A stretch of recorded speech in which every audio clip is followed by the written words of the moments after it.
kicked off the next leg of our journey. We're going to follow the Bins track from Alice Springs to Mount Dare. That'll take us out through Santa Teresa, Old Andado, follow the Fink River along a bit, and then anyway we'll pop out at Mount Dare. So part of that will include a little detour out to the Mac Clark Reserve. So we're heading south, and it's cooled right down. Just got the jackets on. We don't need the air conditioning, which is fortunate because it's not working. So it's not a bad road out through here. Santa Teresa is recently graded, I suspect.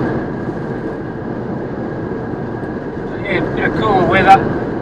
Not sure if that's going to change or not over the next few days. We had quite a bit of rain while we're in Alice. We were a bit concerned that it might have closed a lot of the tracks to the south where we want to head. I've gone down to 20 psi at the front and 30 at the back. It seems to give me about the same footprint. It just lines out the corrugations nicely.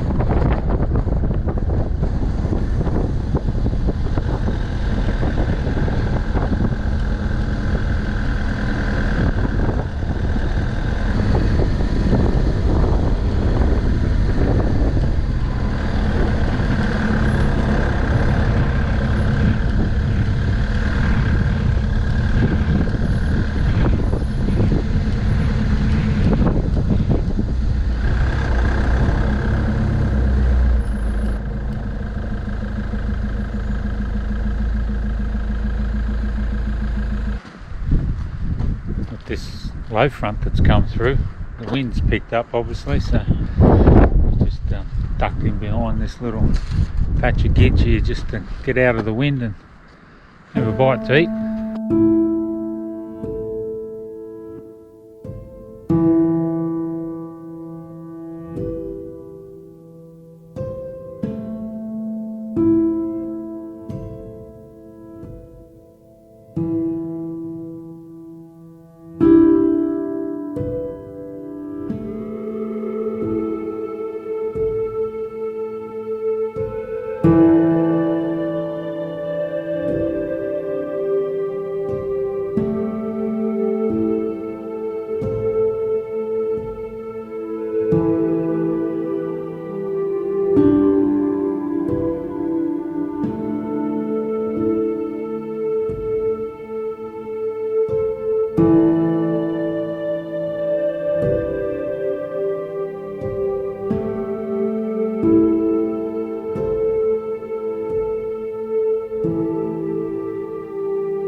Just climbed up this hill here.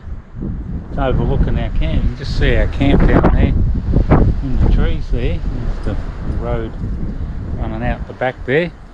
We'll just swing around a minute.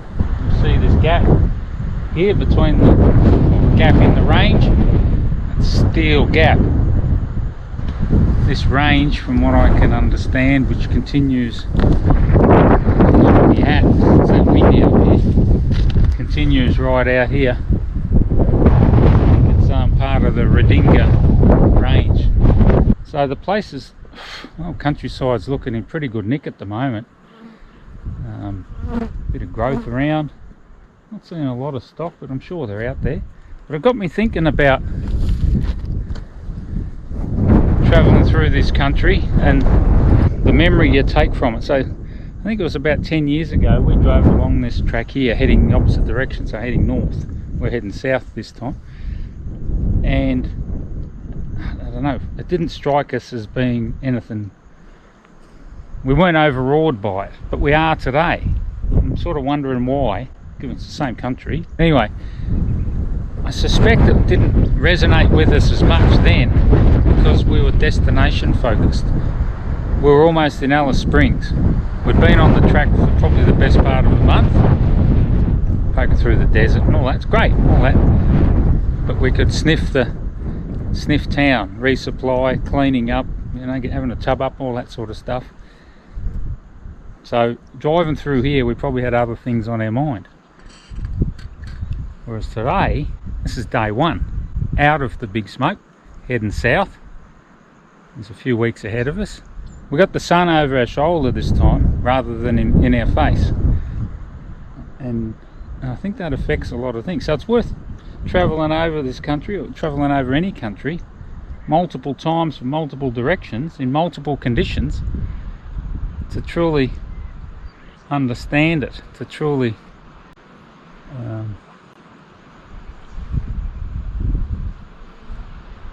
appreciate it, I think.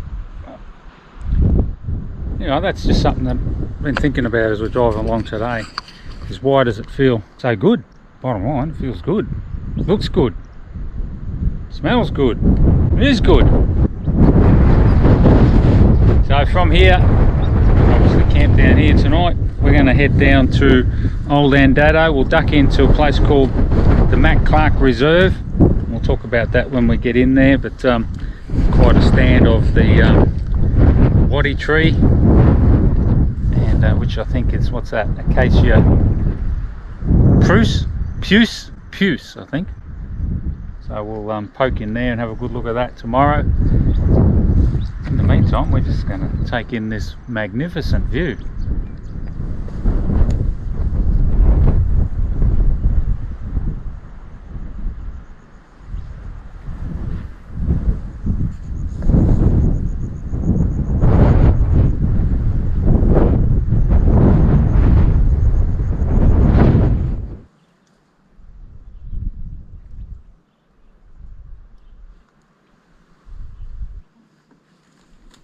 I was thinking on my way up here that we're the first people to ever climb up here, but once I got here I realised that that's probably not quite the correct, either that or the crows are collecting and dropping empty beer cans at the top of the hill. Somebody's empty just over there, so somebody's gone to all the effort. Appreciate what it might mean to be up here, and then left their bloody rubbish behind. Good on you, if it was you.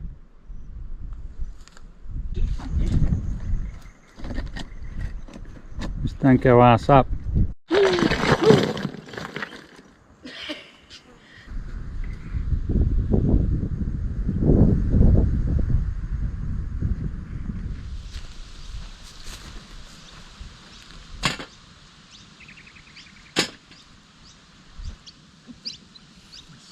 Still that far off the horizon.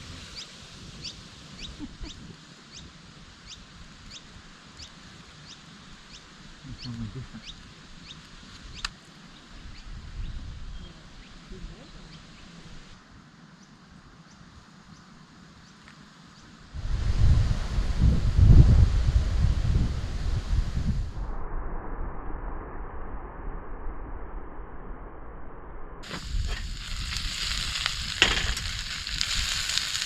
I was taking a bit of a liking to our, I don't know, what do you call it, hash. Just spuds and sweet potato, diced up and thrown in a pan with a bit of oil and garlic, and I'll throw in a bit of paprika as well, but I don't know, it just seems to be Nice way to cook them up. Simple, tasty. Goes with everything, anything. A lot. Easy to cook on the snow peak in the pan. Easy to regulate the temperature. Oh, I got a little fire going in there, and I just feed a few sticks in. I've got a bed of coals going to start with, and then I just feed a few sticks in to keep it going. And then we'll just cook a few snags up after this, and a bit of green stuff and a bit of red stuff on the side. Oh, it's salad. Pretty simple, pretty good. It's a pretty simple affair when you're just having bangers and a few veg on the side and a bit of salad. Oh, that's just good bush tucker. When I'm cooking on these snow peak fire pit, particularly in this desert country, you can just feed a few little sticks in just to keep the coals fresh. You can have the pan up high away from the intense heat. It just holds its heat nicely. There's no moisture in the wood, so you sort of get maximum heat out of the wood. It won't take long to cook. It's just simple. You can get near the fire. You don't have to have a big roaring fire and then you can't get near it. And I just use a sponge steel frying pan. This one's a hillbilly pan, but I modified it so the handle actually folds up. The handle used to be actually screwed on from them. You used to be able to take it on and off, a couple of wing nuts.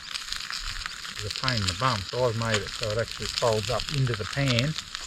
I think some of their newer versions might have that. That's probably where I got the idea. But very versatile. Long handle.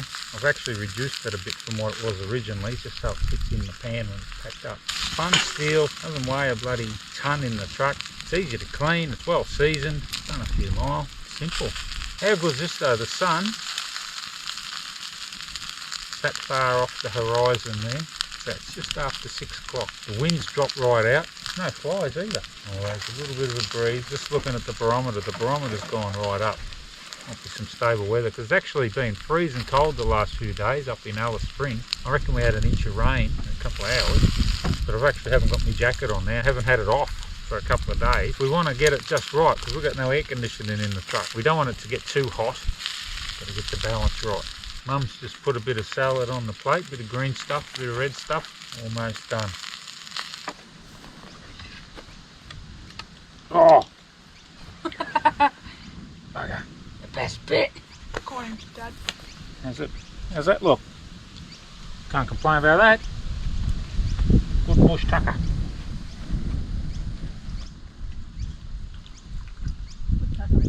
Simple, tasty. Just for a cup. Yes, please.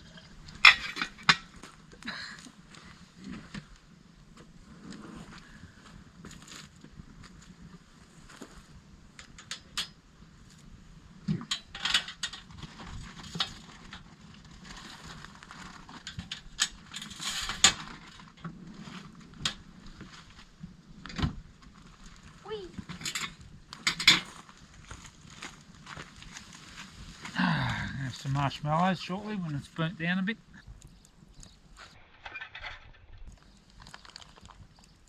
We're cooking marshmallows for pud. Little heart on fire. That's not good.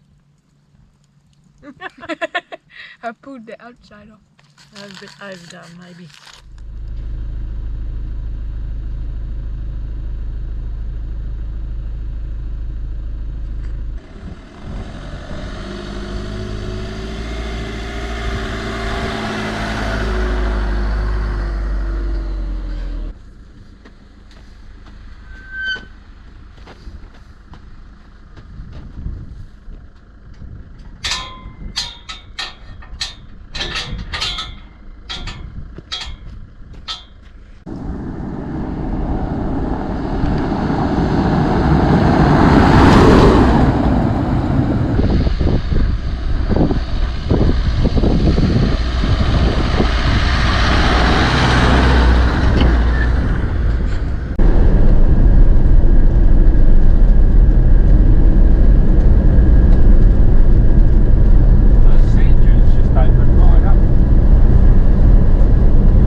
This is the Mac Clark Reserve. It's been set aside to protect these Acacia puce trees. This is the largest known stand in the country of these trees, and evidently there's only 3 sites in the country where you'll find the Acacia puce or the waddy tree. Here near Birdsville and one Boulia, I think it is. About 2,000 mature trees here, evidently conserved with a boundary fence, and the local pastoralists have got on board and are helping protect any trees that might appear on their properties by fencing them off, excluding cattle. Apparently that's the biggest threat. They can't handle the trampling and disturbance to the soil. But there's about 2,000 mature trees evidently in this stand. Some of them are estimated to be about 700 years old. These old timers seem to endure. People like Mac Clark were obviously a bit of a visionary, understood the importance and significance of these trees, took steps to have them conserved. By all accounts, the indigenous folk used to make their waddies, which is like a clubbing stick, out of the wood, which is probably why it's got the colloquial name of waddy tree. Acacia puce. So, this is a thing cows use to get out if they find themselves in the fence. So you just, these move, they all move, you just walk through it, it lets you out. You can't get back in.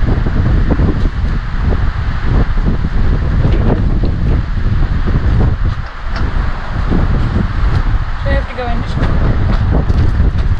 You reckon the cows go through the turnstile? Good. Yeah, I don't know. I reckon they get jammed. Yeah.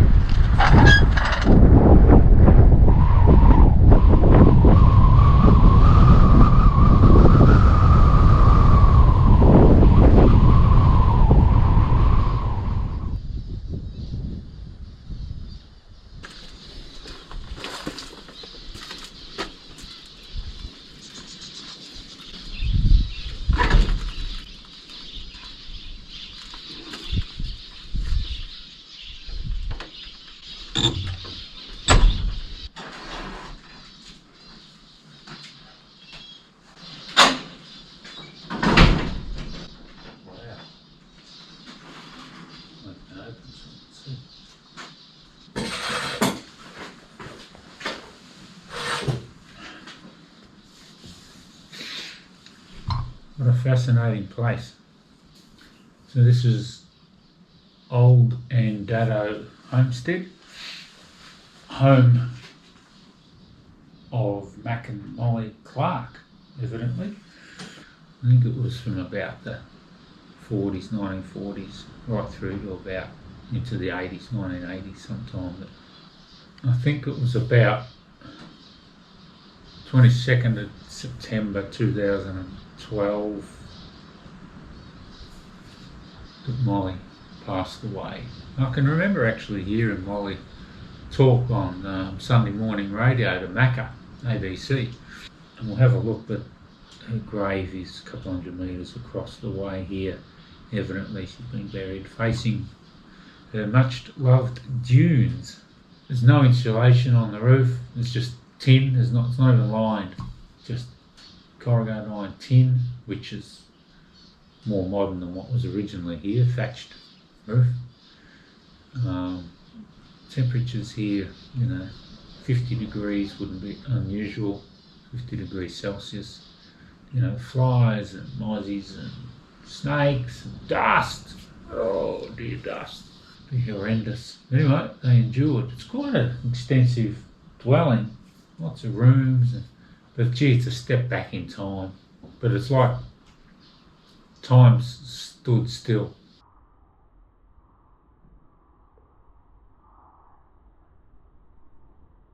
Well, it's time to go, walk out. Everything's still here. There's tissues in the box. The table's still set. There's sugar in the bowl. I hope there's no milk in the jug. You know, all the condiments are still in the cupboard there. The crockery, the family photos on the wall, wedding pictures on the wall. Beds are still made. Some things don't last and other things endure.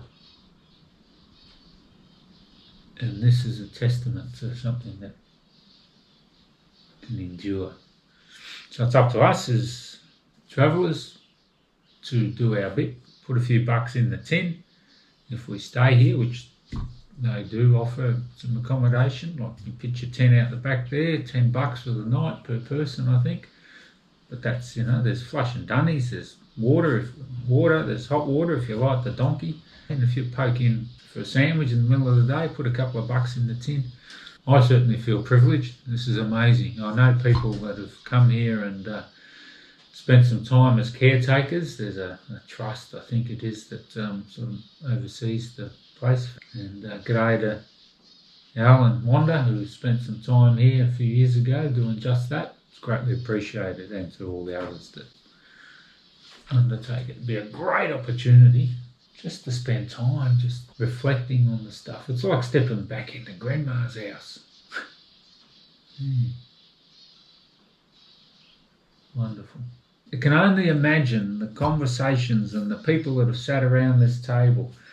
Billy on the fire there. Kettle's huge. Cups of tea. I'm sure if you stay here long enough and quiet, the walls would talk.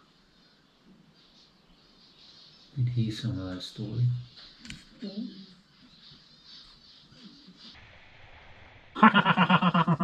Anyway, we're going to have a cup of tea, sandwich, put a couple of bucks in the tin. We'll close all the doors as we found them. They do ask if you come in and have a look, just close everything up again, which we will oblige.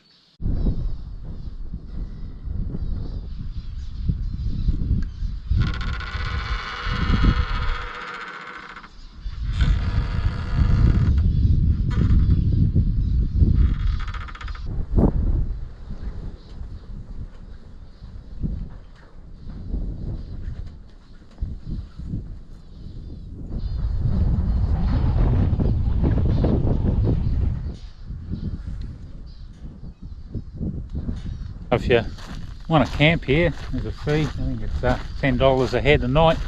There's a bit of a bunkhouse there too, cost a few more bucks. So again, it's an honesty system. Put your money in the tin. It's the campground just here. There's a few fireplaces. Obviously gets a bit windy, so they've got a bit of wind protection around them. Generally flat. Roll your swag out. Have a humpy here to cast a bit of shade. Certainly worth spending the night here if you haven't done so, just to absorb life at old Andado. Life in the desert, really.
Check this out. This is the Fink River. We crossed it down here a few K, nowhere near this big actually, and because of all the roadworks and everything, it was sort of a bit inconspicuous. You didn't realise you're crossing it. You just pulled up here to come down and have a look. Obviously no water in it at the moment, but at times it must take a fair flow. What's interesting is, I reckon it's probably not that long ago that it had water running across here. I reckon this layer of sand that we can see here is pretty fresh wash. Fink River. It's considered to be the oldest river in the world, so some will say. Great spot, plenty of good camping up here too. There's certainly no water in it, so that didn't bring it to our attention. With fire on it, you only cross it the once. The old track used to sort of pass along in and out of the trees, and probably not always wet, but on the previous trip through here we've had a bit wet in places, a few bog holes, which is probably why they've done all the road work and diverted the track to higher ground. Nonetheless, still a great drive. Probably got just under 10k, maybe 10k to the Northern Territory South Australian border.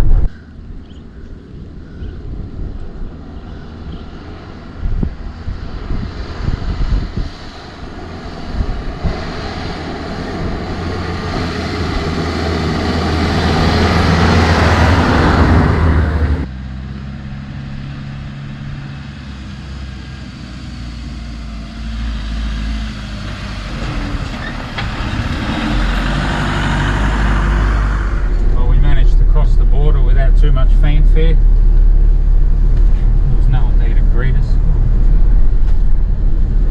So I think we've got 10-15 k's around Mount Dare. Time of the day, it's 4 o'clock now. That's what we're going to see is done for the day.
Dusty.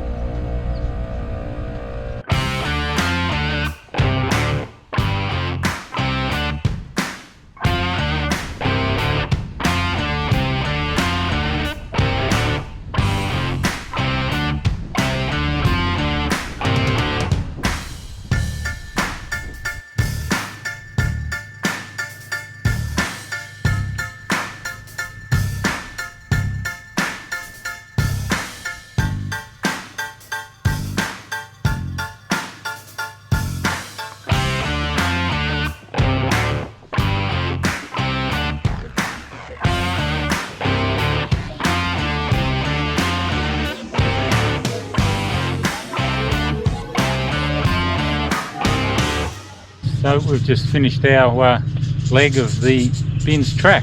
We started up here at Alice, come right down through here to Mount Dare. Bitumen Road, fair way out towards Santa Teresa on the track itself, old Andado track. Down here we've got the Mac Clark Acacia Puce reserve. We camped last night in here somewhere, so you've got the Radinga Range through here. Somewhere around here you've got Steel Gap through old Andado lunch there, and then Mount there tonight. So we didn't bust the boiler, it's not a long way. It's a great drive. It's got the flood out country down here on the Fink River. That was fascinating. Lots of bulldust down here. Pretty heavy going actually. So Ben's Track, highly recommend it. It's a great drive. That's just one section of a bigger network. From Alice you can see it keeps going up through the Davenport Ranges. It goes right up north through Gregory National Park. This is one leg. Hopefully on future trips we can show you some other sections. So here we are, Mount There. Look, this is actually pretty good value. 22 bucks for the night. I think that's one of the cheapest nights we've had paid accommodation. So that's 2 adults, 1 child. We'll go and get a meal here too. They do a pretty good meal. We'll throw a few bucks over the counter for feed. We'll just enjoy it while we're here. A lot of roads lead to Mount There. If you're coming out of the Simpson, going into the Simpson, up the Andado track, through to Alice, through to Fink, Mount There. Hope you enjoyed that little journey with us down Ben's Track. We certainly enjoyed it. So if you like what you see, don't forget to give us a thumbs up, hit the subscribe button, and helps us apparently keep doing what we're doing. We'll probably keep doing it anyway, whether you subscribe or not. Anyway, we enjoy doing it. Gets us out there, poking around. New country's always good. So follow along. Catch you next time.